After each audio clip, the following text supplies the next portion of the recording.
इतिहास लिखा है इसमें, कुछ खास छिपा है इसमें। इतिहास लिखा है इसमें, कुछ खास छिपा है इसमें। मर्यादा है, कोई वादा है, विश्वास रखा है इसमें। सात फेरों से मिला ये तो उपहार है, मेरा श्रृंगार है, मेरा श्रृंगार है, मेरा श्रृंगार है, मेरा श्रृंगार है। मंगलसूत्र, मंगलसूत्र, मंगलसूत्र, मंगलसूत्र, मंगलसूत्र, मंगलसूत्र, मंगलसूत्र।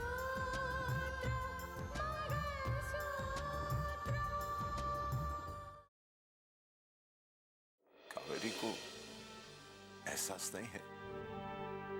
क्या उसके दिल ने उससे नहीं कहा कि ये वक्त है जब उसे उसके भाई के पास जाना चाहिए? मैं भैया के पास जा रही हूँ, मैं अभी निकल रही हूँ इंडिया के लिए। अगर उन्हें पता होता तो वो हमें जरूर बताते और हमारे बेटे को लेकर हमारे घर आते। भाई है तो रुकना, जरूरत है तेरी मुझे। रितिका को जिस बात का सदमा लगा है, उसे उस सदमे से निकालने के लिए हमें उससे भी बड़ा सदमा देना होगा। वो अपने सदमे से बाहर आ चुकी है, होशो हवास में है वो। रोहित है उसके पास। जी जी हाँ, थैंक यू वेरी मच, धन्यवाद। हाँ जी हाँ, जो इंसान तरक्की करते हैं उनके दुश्मन तो बहुत बनी जाते हैं, और कभी कभी दुश्मन अपनी चाल में कामयाब हो जाते हैं। लेकिन वो कहते हैं ना कि अंततः जीत सच्चाई की होती है, और वही हुआ। हाँ, चूक तो हमसे भी हुई, जिसकी वजह से चैनल की रीलॉन्चिंग के लिए लंबा इंतजार करना पड़ा। लेकिन खैर, इंतजार ही सही, आखिर वो दिन आ ही गया। एक बार और thank you very much, thank you. अरे बेटा, ये बधाइयों का तांता लगा हुआ है, फोन पर फोन आ रहे हैं। मुझे भी काफी फोन आए थे। क्या बात है, तुम उदास क्यों? भाई, आज हमारी चैनल रीलॉन्चिंग का दिन है, हमारे लिए खुशी का दिन है। सही मायने में आज हमारी जीत हुई है, हमें तो खुशी मनानी चाहिए। और तुम्हारे चेहरे पर ये उदासी? नहीं, मैं उदास नहीं हूं डैड। लोग कहते हैं कि हर सिक्के के दो पहलू होते हैं। आज खुशी के इस मौके पर मुझे सिक्के का वो दूसरा पहलू याद आ रहा है। कौन सा दूसरा पहलू? हमारे चैनल को रीलॉन्च करने की परमिशन मिल गई है, लेकिन इसके पीछे सबसे बड़ा हाथ रितिका के डैड का है। अदालत में उन्होंने यह साबित किया कि मैं बेगुनाह हूं। हमारे चैनल के खिलाफ साजिश की गई है। मैं वहीं था डैड जब वो बहस कर रहे थे कि हमारे चैनल को फिर से शुरू करने की परमिशन दी जाए। पता है मुझे, सब कुछ याद है। लेकिन ऐसे मौके पर यह बात याद दिलाना मतलब क्या है तुम्हारा? मतलब है डैड, है मतलब। अचानक मुझे यह एहसास हुआ है कि जिस बात को लेकर हम इतना खुश हो रहे हैं, उस खुशी की बुनियाद रितिका के डैड ने रखी है।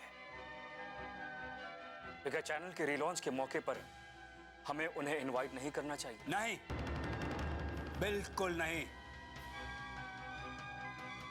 ये उस वक्त की बात है जब हम लोगों में रिश्ते कायम थे। अगर आदित्य प्रताप सिंह ने तुम्हें बेगुनाह साबित करने की कोशिश की, तुम्हारा केस लड़ा, तो तुम्हारे लिए नहीं बल्कि अपनी बेटी के लिए लड़ा, अपनी बेटी के लिए। तुम एक बात कान खोलकर सुन लो, उन लोगों के साथ ना तो अब कोई हमारा रिश्ता है और ना ही कभी होगा।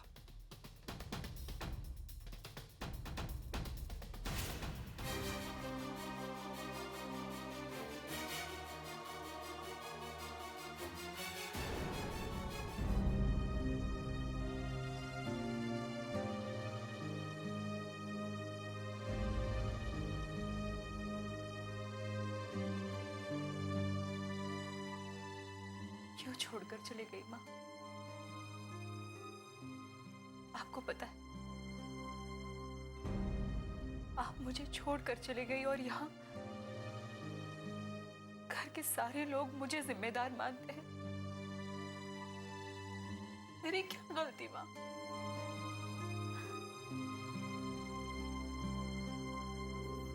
लेकिन अब तो मुझे भी लगता है कि कहीं ना कहीं मैं कसूरवार हूं। आपने मुझे जन्म दिया,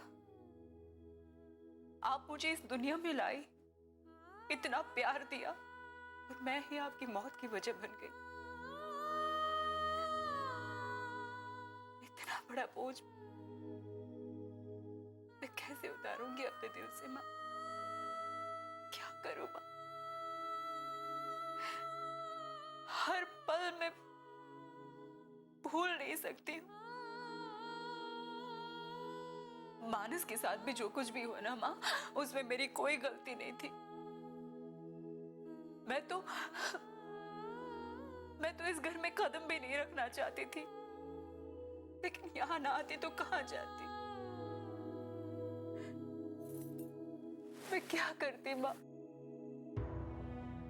मुझे कुछ समझ में नहीं आता।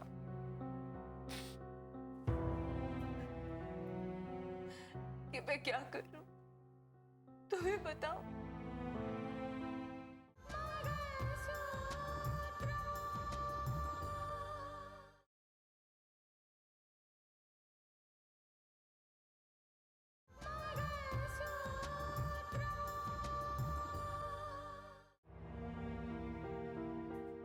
कृतिका बेटा, बेटा संभालो अपने आप को। जिन्हें जाना था वो तो चले गए। कैसे संभालू बुआ जी? माँ मेरी सबसे बड़ी ताकत थी। मुझे उनकी जब जरूरत है तब वो नहीं है मेरे पास। कैसे संभालू अपने आप को? बेटा, मैं समझ सकती हूँ, संभालना तो पड़ेगा ही ना। वैसे भी तू मेरी हिम्मत वाली और काबिल बेटी है ना। काबिलियत होने से इंसान नहीं रहता है बुआ जी। उसके जज्बात नहीं रहते, उसको तकलीफ नहीं होती है। होती है बुआ जी, तकलीफ होती है।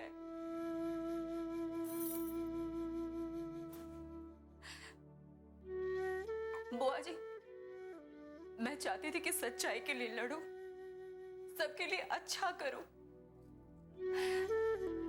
लेकिन वो ही मेरी सबसे बड़ी कमजोरी बन गए।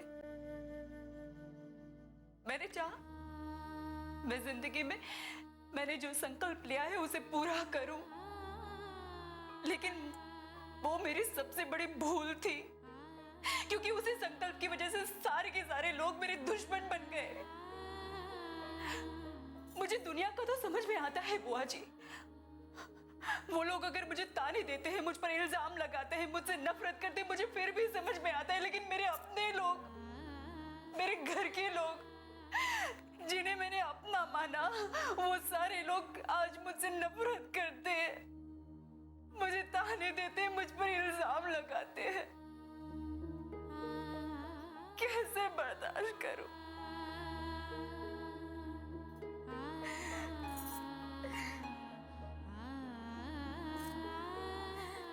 बेटा, इसी को जिंदगी कहते हैं। कभी दुख, कभी सुख। बेटा, जिंदगी में उतार चढ़ाव तो लगे ही रहते हैं।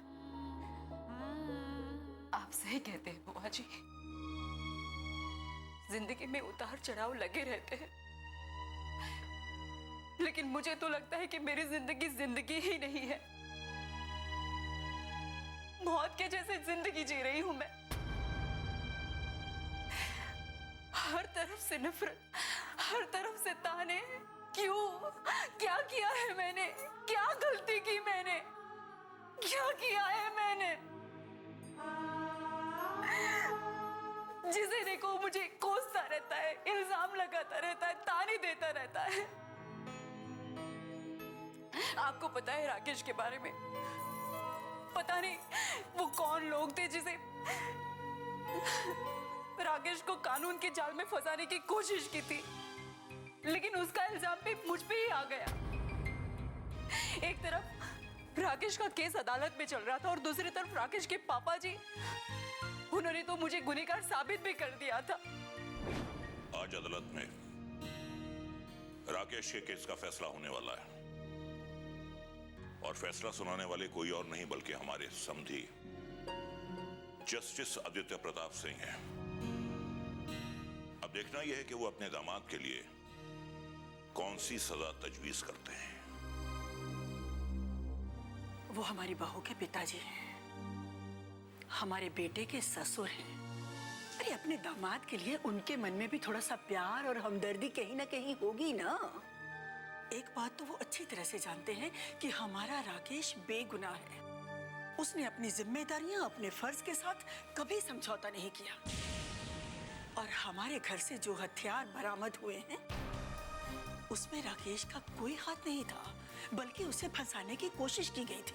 आज फैसला सिर्फ राकेश के केस का नहीं बल्कि रिश्तों के इम्तिहान का भी है। अब देखना यह है कि जज साहब क्या फैसला करते हैं। आपने उनसे मुलाकात करने की कोशिश की? मैंने उनसे मिलने की बहुत कोशिश की, लेकिन वो तो मिलना ही नहीं चाहते। शायद उनके लिए उनका फर्ज रिश्तों से ज्यादा अहमियत रखता है।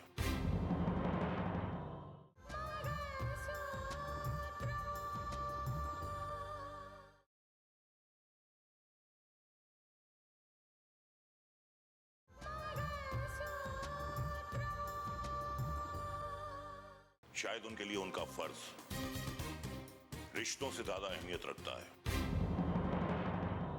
लेकिन रितिका तो उनकी अपनी बेटी है, अपना खून है। उन्होंने रितिका से तो कुछ कहा होगा ना। बहू, बहू जी। तुम्हें पता है ना कि आज अदालत में राकेश के केस का फैसला होने वाला है। क्या तुमने जज साहब से यह दरियाफ्त किया कि वो क्या फैसला सुनाने वाले? ना ही उन्होंने और ना ही मैंने कोई बात की है इस बारे में। और फिर मैं उनके फर्ज के रास्ते पर रिश्तों की दीवार नहीं खड़ी करना चाहती हूँ। मुझे पूरा भरोसा है उनके इंसाफ पर। वो कुछ भी गलत नहीं होने देंगे। रिश्तों के आधार पर या अपने विवेक से तुम्हें उनसे यह पूछना तो चाहिए था। कहीं ऐसा ना हो कि तुम्हारी बदनसीबी की सबसे बड़ी वजह तुम्हारे खुद अपने पिता बन जाएं। ऐसा नहीं होगा, बिल्कुल नहीं होगा। और फिर पूछने की कोई जरूरत ही नहीं है, क्योंकि पापा जी वो कभी भी नहीं भूल सकते कि मैं उनकी बेटी हूं और राकेश उनका दामाद है। हाँ, सही कह रही है वो। हर बात कही थोड़ी ना जाती है। आप समझती क्यों नहीं है कि मैंने उनसे मिलने की बहुत कोशिश की है, लेकिन ये बात तो मुझे फांस की तरह चुभ रही है। लेकिन एक बात याद रखिए, अगर उन्होंने अदालत में मेरे बेटे के खिलाफ फैसला दिया तो इस घर में उनकी बेटी के लिए भी कोई जगह नहीं होगी। जिसके घर में कदम रखते ही इतनी बड़ी नहुसत हो गई कि मेरा बेगुनाह बेटा कुछ ना करते हुए भी कानून का सबसे बड़ा मुजरिम बन गया है। आज जज साहब अदालत में मेरे बेटे के केस का फैसला करने वाले हैं और ठीक उसी के मुताबिक मैं उनकी बेटी की तकदीर का फैसला करूंगा।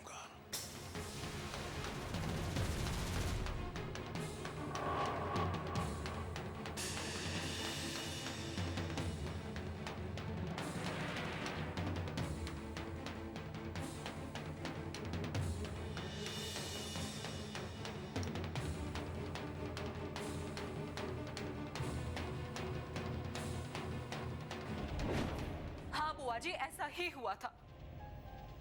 एक तरफ पापा ने राकेश को सजा सुनाई और दूसरी तरफ राकेश के पापा ने मुझे सजा सुनाई, घर से निकलने की सजा।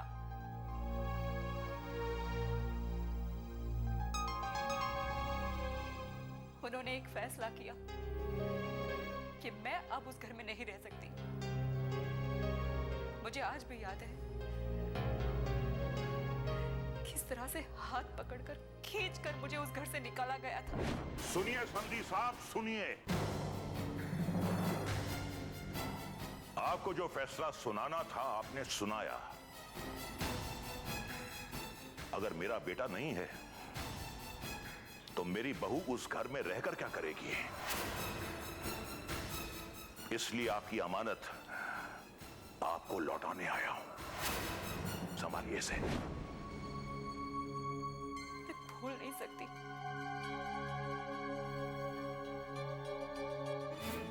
बुआ जी, उस दिन मेरे दिल में एक ख्याल आया कि औरत का अपना अस्तित्व क्या है? कुछ भी तो नहीं। जब वो पैदा होती है अपने माँ बाप के घर में तो उसे बचपन से ये सिखाया जाता है कि ये उसका घर नहीं है।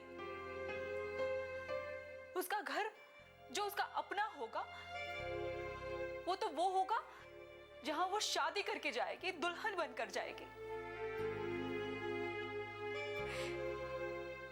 लेकिन फिर बुआ जी, मेरे ससुराल वाले जब मुझे यहां अपने पापा के घर पे छोड़कर गए तो मेरा घर कौन सा था?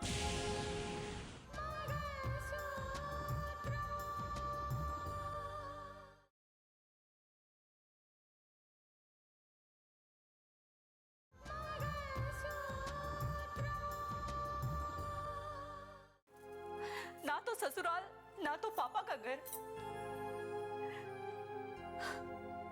मेरा तो कोई अस्तित्व ही नहीं था। सब कुछ होते हुए भी मेरे पास कुछ भी नहीं था बुआ जी।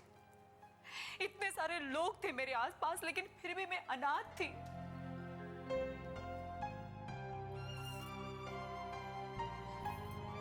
लेकिन फिर भी मैंने एक फैसला किया। मैंने तय कर लिया था कि कुछ भी हो जाए मैं राकेश को इंसाफ दिलाऊंगी। मैं उसे इंसाफ जरूर दिलाऊंगी। लेकिन ये मेरी बदकिस्मती समझिए कि मैं कुछ भी करती उससे पहले ही राकेश पुलिस की गोलियों का शिकार हो गया। वो मारा गया था और ना चाहते हुए भी वो इल्जाम भी मुझे पर आ गया।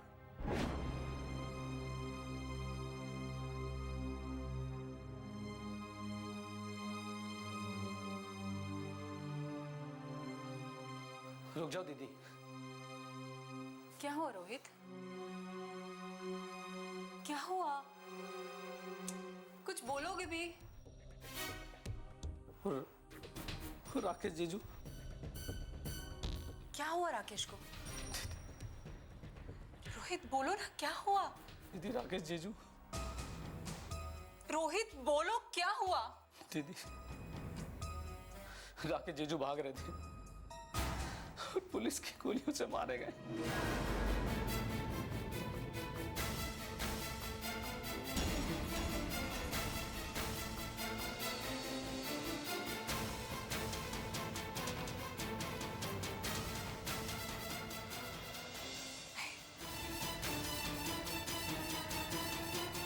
नहीं हो सकता ये।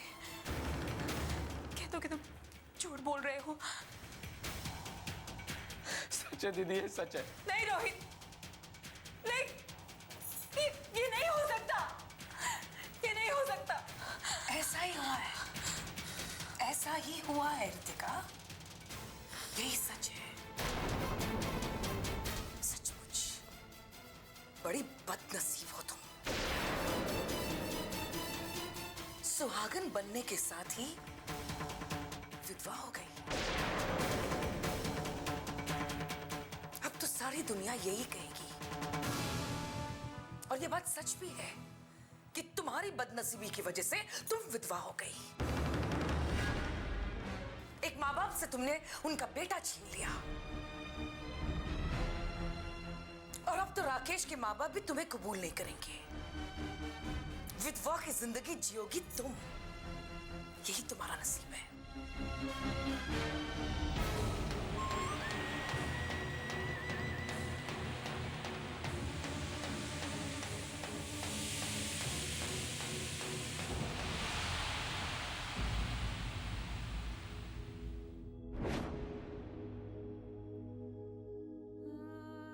बेटा, किसी के कह देने से कि तुम मनूस हो, तुम मनूस तो नहीं हो जाती ना।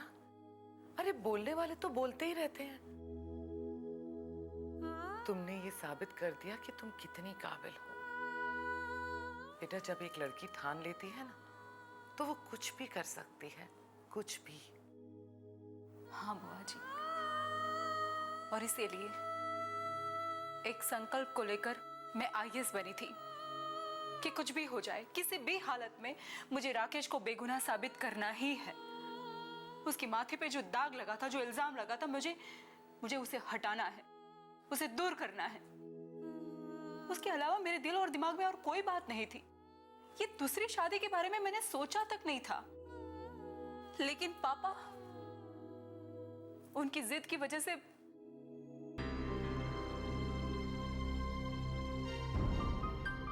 बेटा, तू भैया को जानती है ना, वो तुझसे बहुत प्यार करते हैं। वो चाहते थे कि तेरी जिंदगी सवर जाए। जिन लोगों ने तुझ पे गलत इल्जाम लगाए थे, तुझे बेइज्जत करके घर से बाहर निकाल दिया था, उन्हें जवाब देने का सिर्फ एक ही तरीका था कि तेरी दूसरी शादी कर दी जाए।